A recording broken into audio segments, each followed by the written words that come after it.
Salve, salve pessoal! Na última aula, na verdade na parte 1 dessa aula de soma de vetores, nós fizemos a soma de vetores em direções iguais e em sentidos opostos. Hoje, então, como a gente já tinha combinado, vamos fazer a soma de vetores em direções quaisquer e em direções perpendiculares.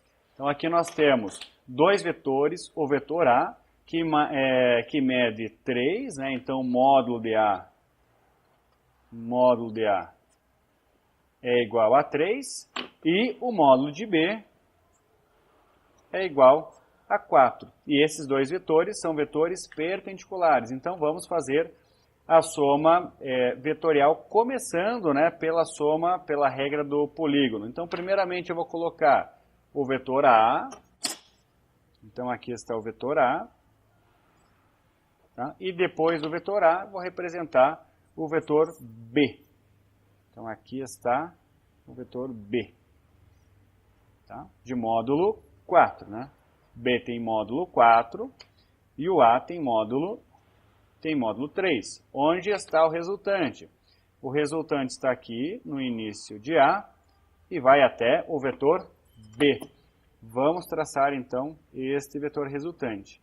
Perceba que a soma de A com B dá um vetor R que fecha exatamente um triângulo retângulo. Este ângulo reto é o ângulo formado entre o vetor A e o vetor B. Então, neste caso, o vetor resultante R, que é a soma vetorial de A com B, pode ser determinado pelo teorema de Pitágoras, né? Então, no teorema de Pitágoras, você lembra, né, que a hipotenusa ao quadrado é igual ao cateto 1 ao quadrado mais o cateto 2 ao quadrado. Isto é, a hipotenusa ao quadrado é igual à soma dos quadrados dos catetos. Aplicando isso, então, na nossa soma de vetor, quem que é a hipotenusa? É o vetor resultante. R ao quadrado é igual ao módulo de A ao quadrado mais o módulo de B ao quadrado. Então, com isso, você pode determinar o vetor R. Então, nesse caso, R ao quadrado é igual ao A, que vale 3 ao quadrado, mais o B, cujo módulo vale 4 ao quadrado. R ao quadrado é igual a 9 mais 16. R ao quadrado vai ser igual a 25. Tira a raiz quadrada, né, dos dois lados. O vetor resultante, nesse caso, é igual a 5. Então, já vimos a soma de vetores na mesma direção em sentidos contrários, em direções perpendiculares. Agora vamos ver os vetores sendo somados, mas quando eles estão em direções quaisquer. Então, aqui nós temos o vetor A sendo somado ao vetor B. O A está na horizontal. O vetor B é um vetor inclinado, ele está na diagonal. E você deve lembrar que quando os vetores estão na diagonal, nós temos que decompor os vetores. Isto é, nós temos que determinar a componente x e a componente y do vetor. Então, a componente x do vetor eu vou chamar de bx, nesse caso, né? Então, aqui está a componente x. Bx é igual a b vezes cosseno do ângulo de 37 graus, né? Cosseno de alfa. Cosseno de 37 graus. Se você não lembra a decomposição de vetor, você tem que voltar na última aula, lá a gente faz decomposição de vetores, e aí você relembra. E a componente x deste vetor, ou melhor dizendo, a componente y, by, é igual a, então aqui nós temos bx, né, é um vetor, by, que é igual a b vezes seno de 37 graus. Então, bx é igual a b. Aqui vamos supor que o módulo de b é igual a 5. Então, 5 vezes cosseno de 37, já deixei aqui o valor aproximado, 0,8. O bx vai ser igual a 4. E o by, que inclusive você pode perceber, né, que a dimensão horizontal do vetor B ela tem mais ou menos 1, 2, 3, 4 quadradinhos. E o by vai ser igual a B, que mede 5, vezes o seno de 37, que é igual a 0,6.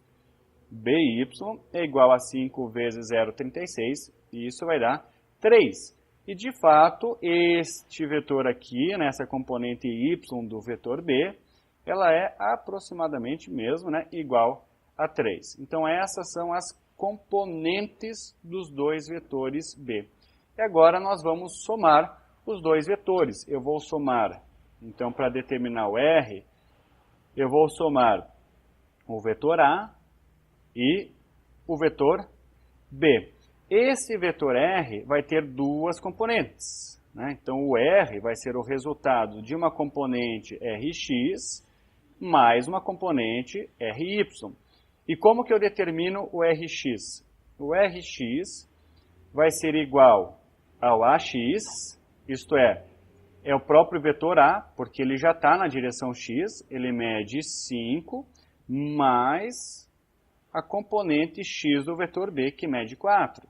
Então, o nosso vetor Rx é igual a Ax, que é o próprio vetor A, né? Eu vou até tirar esse x aqui, ó, porque o vetor A ele já está na horizontal, mais Bx, que mede 4. Logo, Rx é igual a 9. Já vamos desenhar, então, esse vetor Rx para se compreender o que aconteceu. E o vetor Ry é a resultante de AY mais BY. Só que RAY não existe, porque o vetor A está somente na horizontal. Ry é igual, então, a 0 mais BY, que vale 3. Consequentemente, o Ry vai ser igual a 3. Então, vamos ver como que vai ficar essa soma graficamente, usando a regra do polígono. Então, primeiramente, eu vou representar o vetor A. O vetor A tem módulo de 5 para a direita. 1, 2, 3, 4, 5. Este é o nosso vetor A. E o vetor B, então, ele vai 4 para a direita, 3 para cima. Está aqui, ó, mais ou menos. Este é o nosso vetor B. Onde vai estar o vetor R? O vetor R sai daqui da ponta, né, do início do vetor A, vai até a ponta do vetor B. Então, ele tem essa dimensão aqui, ó. Este é o vetor R. Este é o vetor R. Então, o vetor R é um vetor que tem dimensão na horizontal igual a 1, 2, 3, 4, 5, 6, 7, 8, 9. Então, Rx é igual a 9. E na vertical ele mede 1, 2, 3. Ry é igual a 3. Se você quiser calcular o módulo do vetor R, você tem que fazer a determinação do módulo pelo teorema de Pitágoras. Porque o vetor R é igual a um Rx mais um Ry. Como o Rx e o Ry são perpendiculares, esta soma ela acaba virando um teorema de Pitágoras. R ao quadrado é igual a Rx ao quadrado mais Ry ao quadrado. R ao quadrado vai ser igual a Rx, que vale 9, mais R ao quadrado, mais Ry, que vale 3 ao quadrado. Logo, R ao quadrado vai ser igual a 81 mais 9. R ao quadrado vai ser igual a 90 e R vai ser igual a raiz de 90,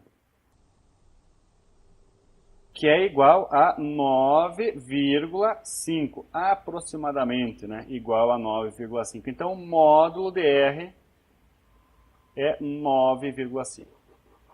Muito bem, gente. Esta é a soma, digamos assim, de dois vetores quaisquer. É a soma mais completa que a gente pode ter. A gente pode somar 2, 3, 4, 5, 6, quantos vetores nós quisermos, tá? Só fazendo essa decomposição. Lembre-se que quando a gente utilizou a regra do polígono, a gente também fez essa soma das componentes. Só que as componentes já estavam lá, elas já tinham sido, digamos assim, apresentadas. Neste exemplo aqui, eu tive que fazer, então, a decomposição do vetor B para então somar aquilo que está na horizontal com o que está na horizontal do outro vetor. Aquilo que está na vertical de um vetor tem que ser somado com aquilo que está na vertical. Então é isso, pessoal. Espero que vocês tenham gostado da aula de hoje, né? Na verdade, são duas aulas, parte 1 e parte 2. Espero que vocês tenham aprendido como fazer a soma de vetores, né? Na mesma direção, sentidos opostos, perpendiculares, em direções quaisquer, e que vocês consigam aplicar essas regras nos exercícios que vocês vão fazer pela frente. Espero vocês então na próxima aula. Até lá!